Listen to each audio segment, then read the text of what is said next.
अनंत जन्मों में हमारे ऐसे कोई सुकृत नहीं हुए जिससे हमें मानव देह श्री वृंदावन धाम का दर्शन, रज में बैठना, भगवद वार्ता कथन श्रवण करना और लक्ष्य बना लेना भगवत प्राप्ति।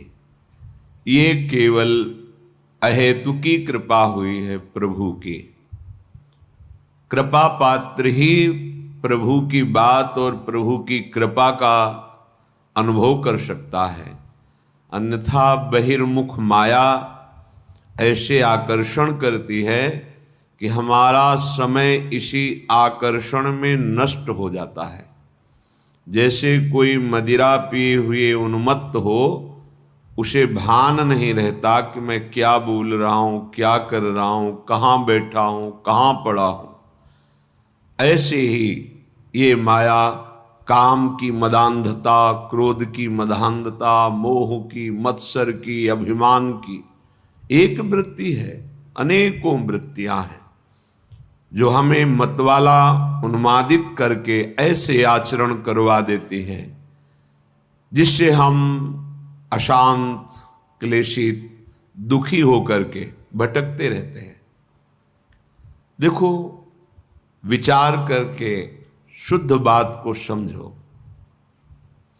किसी के भी पास हम जब जाते हैं, यदि वो भगवत मंदिर है, संत हैं, धाम हैं, तीर्थ हैं, और हृदय में हमारे ये भाव है कि हमसे बहुत सी गलतियां हुई हैं, भगवान की हम पर कृपा हो, हमारी बुद्धि शुद्ध हो, हम सत मार्ग पर चले तो निश्चित लाभ मिलता है, क्योंकि ये आपका बड़ा भारी सत्कर्म बन गया। कोई आपसे कहे कि हम आपके दुख को मिटा देंगे, वो तो एकमात्र भगवान समर्थ हैं, वो ऐसा कर सकते हैं। या भक्तजन भगवान की प्रार्थना करके उनसे ऐसा निवेदन कर सकते हैं। अन्यथा सिद्धांत में, शास्त्रीय सिद्धांत में कहीं ऐसा कोई विधान नहीं पाया गया कि कोई बड़े से बड़े देवता अपने बल से तुम्हें दुख रहित कर दे। बहुत विवेक से सुनोगे तो समझ में आ जाएगा। ये जो हमारे वर्तमान तात्कालिक दुख हैं, ये हमारे पूर्व कर्मों का फल है, और कर्मों से मुक्ति दिलाने की सामर्थ्य एकमात्र भगवान श्री हरि और अभेद रूप भगवान हर महादेव, बस। अन्यथा आपके सुकृत कर्म का फल वो दे देंगे। दुष्कृत को भस्म कर सके, संचित कर्म को भस्म कर सके, इतनी सामर्थ्य किसी में नहीं है। बैठा लीजिए हृदय में, तर्क की आवश्यकता नहीं है।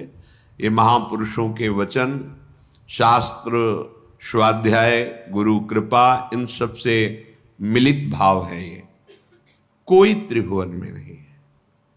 एकमात्र भगवान हरि हर के सिवा दूसरा कोई हमें कर्म बंधन रहित कर सके, ऐसा नहीं है। हम जब आशीर्वाद मांगते हैं, किसी से कृपा की याचना करते हैं, तो उसका आंतरिक शास्त्रीय सिद्धांत का भाव यह है कि आप कृपा करो, हमारी बुद्धि शुद्ध हो जाए। शुद्ध बुद्धि शास्त्र के अनुसार चले, आपकी आज्ञा के अनुसार चले, भगवत चिंतन परायण रहे, एकमात्र आशीर्वाद। और ये मांगो या ना मांगो, संत महापुरुषों के हृदय में इस आशीर्वाद देने की पुलक रहती है। बिना मांगे वो आपको दे देंगे, बस आप स्वीकार कर लीजिए।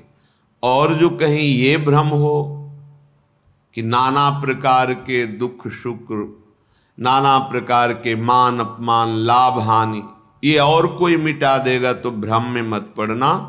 आपका ज्ञान ही आपको इन द्वंद्वों से मुक्त करेगा, दूसरा नहीं। अगर ऐसा होता तो ऐसे सिद्ध महापुरुष हुए हैं, ज्ञान में जो साक्षात चलते फिरते ब्रह्म रूप और भक्ति में जिनके अधीन भगवान है।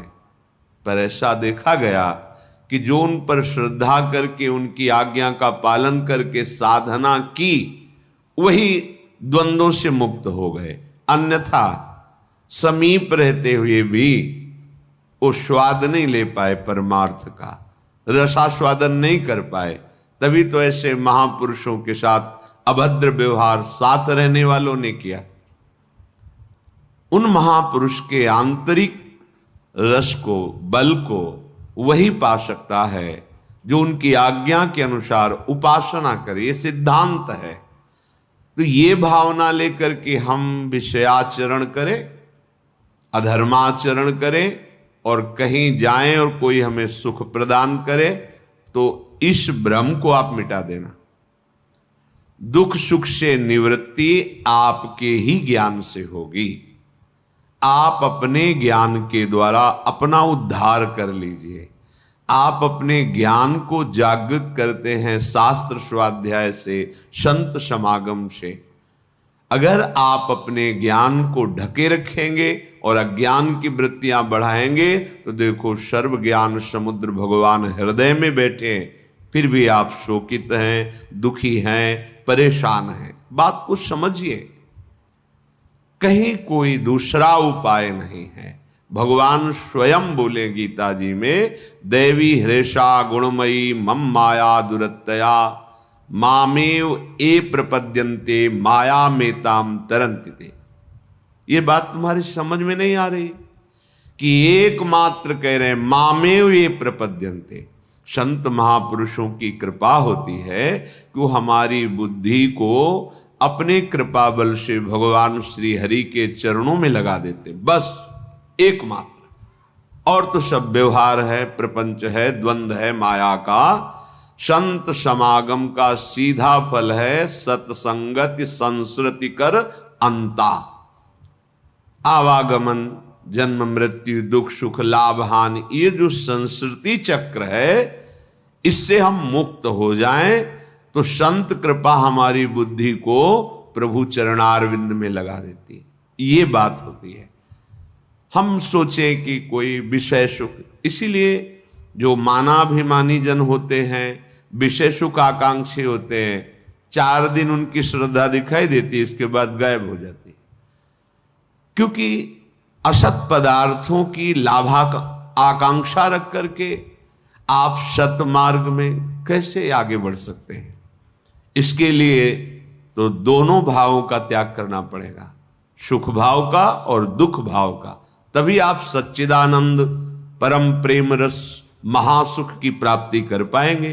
श्रीपाद कह रहे हैं, मानापमान कोटि भीर क्षुभितात्मा समस्त निरपेक्षा वृंदावन भुवि राधा नागर माराधये कदा मुदित।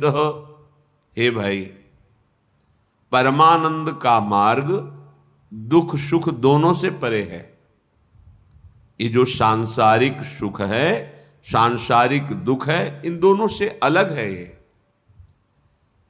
करोड़ों प्रकार से तुम्हारा कोई मान करे या अपमान करे, कह रहे क्षुभितात्मा समस्त निरपेक्षा। तुम्हें अपने हृदय में क्षोभ नहीं होने देना है। क्यों नहीं होने देना?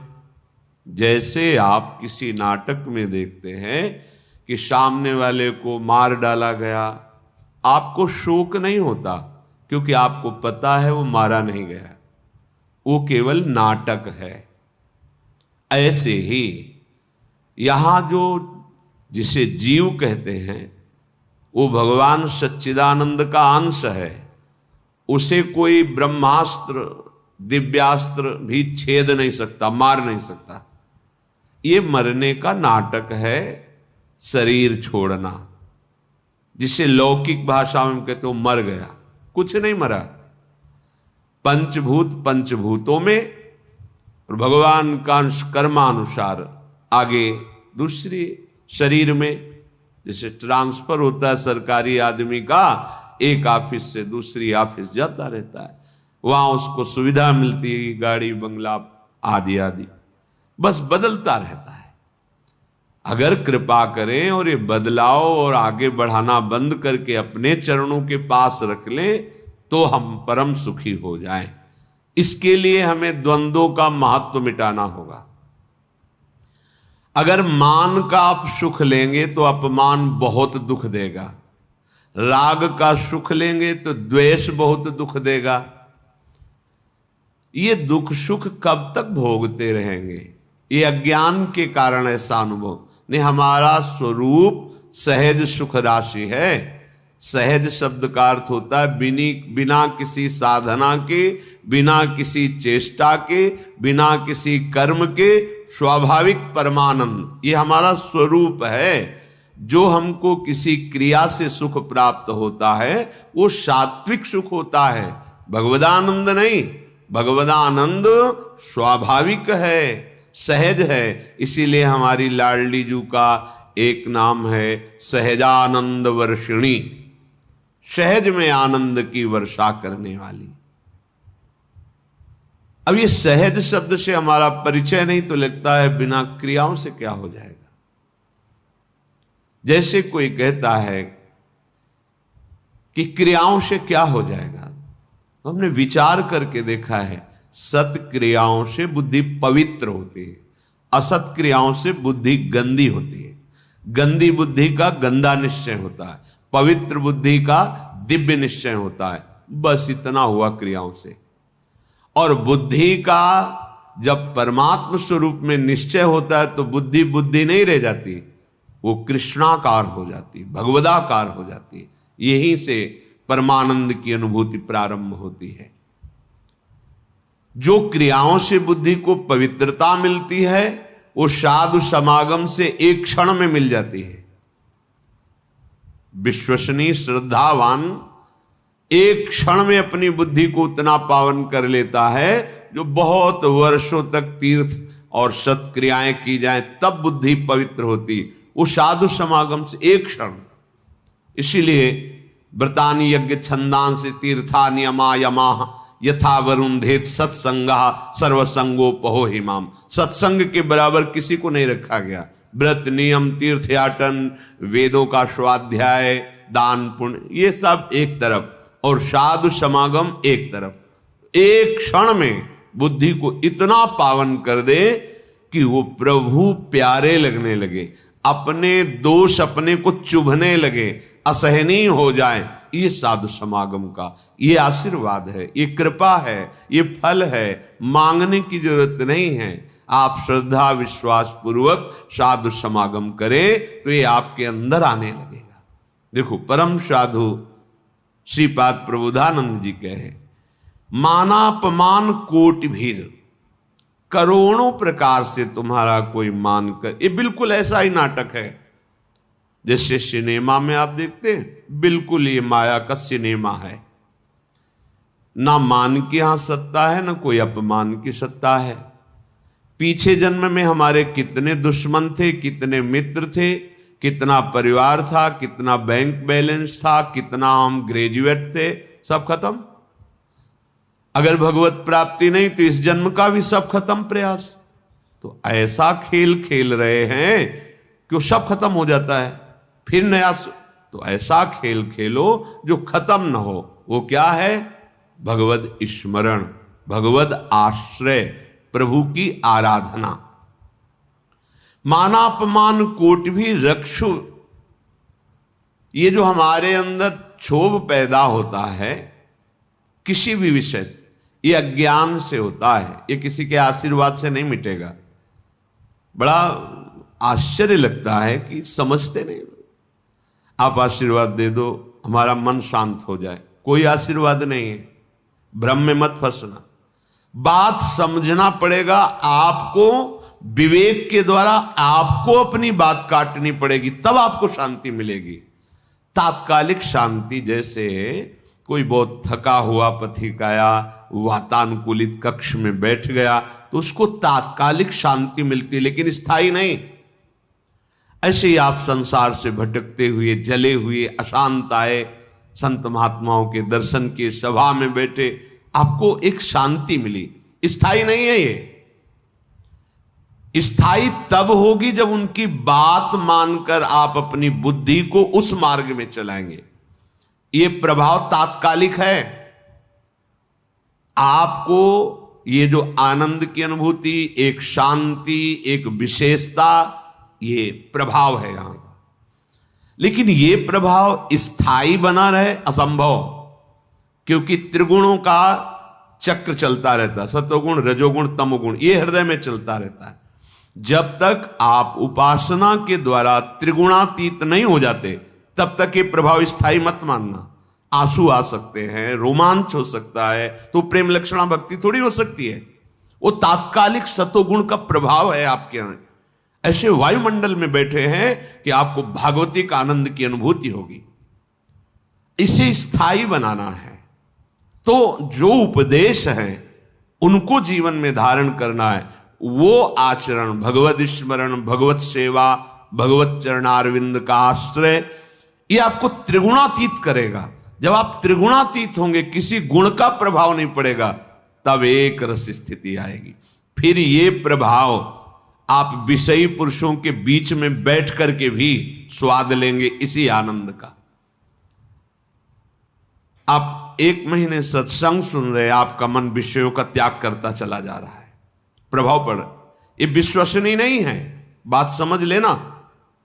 जहां कुसंग हुआ तहां ऐसे करेगा हाथी का स्नान जैसा। अरे बहुत, एक बार गिरे गया, वो वहीं ले जाएगा।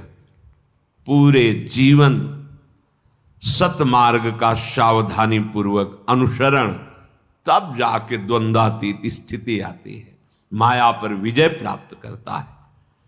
ये जो क्षोभ होता है, किसी भी कोई बोल दिया, कटु बोल दिया, निंदा कर दी, उपहास कर दिया, हृदय में दुख पहुंचा, ये साधना की बहुत बड़ी कमजोर स्थिति है। एक बार एक महापुरुष गंगा के उनके पास, तो उन्होंने कहा कि भेष रंगा के, सीधे साधे गांव की भाषा, भेष रंगा के व्यवस्था की चक्कर में अगर पड़ेगा साधु, बुजुर्ग महापुरुष थे, तो फिर साधुता ही क्या हुई। जब हमारा कोई अपमान करे, कोई गाली दे, कोई निंदा करे, हमारे हृदय में उसका फर्क ना पड़े। जैसे हम नाटक में देखते हैं, तो देख रहे हैं लेकिन पता है झूठा है, असत्य है। ऐसे ही ये नहीं कि भान नहीं हो रहा, भान हो रहा है कि गाली दे रहा है, ये अपमान का, पर उसका अस्तित्व तो नहीं है, वो असत्य वार्ता है, उसकी कोई सत्ता नहीं। जिसकी सत्ता नहीं, उसको जब हम सत्ता देते हैं तो हमारा हृदय दुखी हो जाता है। कह रहे क्षुभितात्मा समस्त निरपेक्षा, इसलिए इन समस्त द्वंद्वों से निरपेक्ष होना है। कैसे? बोले इसी मृत्यु लोक में बहुत सुंदर करुणा करके प्रभु ने उपाय रखा है। क्या? वृंदावन भूमि, वृंदावन भूमि में आओ, दर्शन करो। यहां बहुत सामर्थ्य है हृदय के परिवर्तन करने की, अलौकिक दिव्यता है। राधा नागर माराधे कदा मुदिता, किशोरी और किशोर जी की आराधना में तुम ऐसे आनंद को प्राप्त होगे कि ये कोई भी मान अपमान, दुख सुख, जन्म मृत्यु, ये तुम्हें व्यापेंगे नहीं। आओ वृंदावन का आश्रय लो, वृंदावन के रसिकों का संग करो, तो राधा नागर की आराधना बनने लगेगी। कैसे?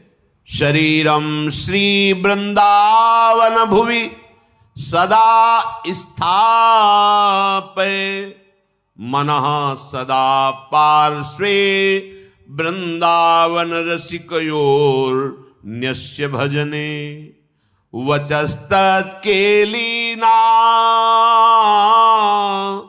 मनवरत गाने रमयत, कथा पीयूषादौ श्रवण युगलम प्रीति विकलम।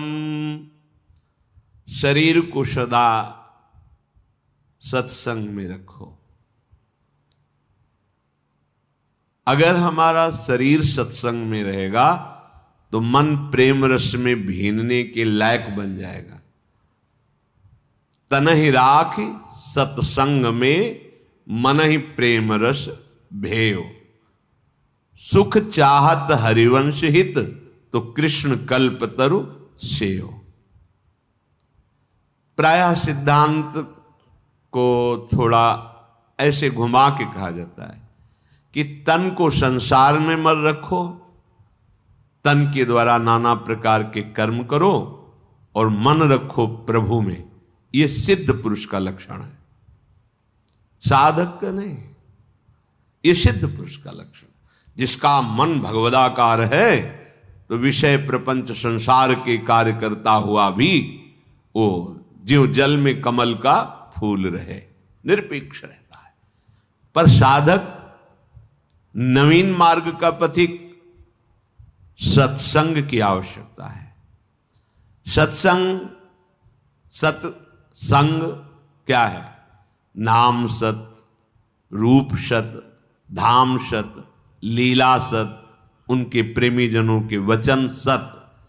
इस पे हैं आप, तो सत्संग में हैं आप। धाम का चिंतन चल रहा है, प्रभु के नाम का जप चल रहा है, रूप का ध्यान चल रहा है, लीला गुण का कथन श्रवण कर रहे हो। कथा पीयूषादौ श्रवण युगलम, अपने दोनों कानों से युगल चंद श्यामा श्याम की कथा, गुण लीला चरित्र, इनका हम पान कर रहे हैं। ये देह वृंदावन रज से युक्त है, वृंदावन का आश्रय है, तो स्थापय मना सदा पार्श्वे, हमारा मन सदैव प्रियालाल के पार्श्व में समीप में विराजमान रहेगा। मन ही प्रेम रस भयो। देखो, साधक की ऐसी स्थिति नहीं होती कि वो विषय सानिध्य में मन को प्रभु में रख सके। ये विषय का स्वभाव होता प्रमथनशील, व्याकुल करके, उन्माद पैदा करके मन और इंद्रियों को अधीन करता है। विषय पहले, फिर जब मन ही अधीन हुआ तभी तो क्रिया में उतरा। लेकिन सिद्ध पुरुष की ऐसी स्थिति नहीं होती। एक बार विदेहराज जनक से किसी महात्मा ने पूछा कि आप तो पूरा राजकाज संभालते हैं, पूरा रजोगुण का वैभव है, राजसी वैभव, आप विदेह कहे जाते हैं, कैसे विदेह? वो कहा कि ठीक, किसी समय बताएंगे, अभी तो अंदर से नहीं आ रही प्रेरणा, बताएंगे।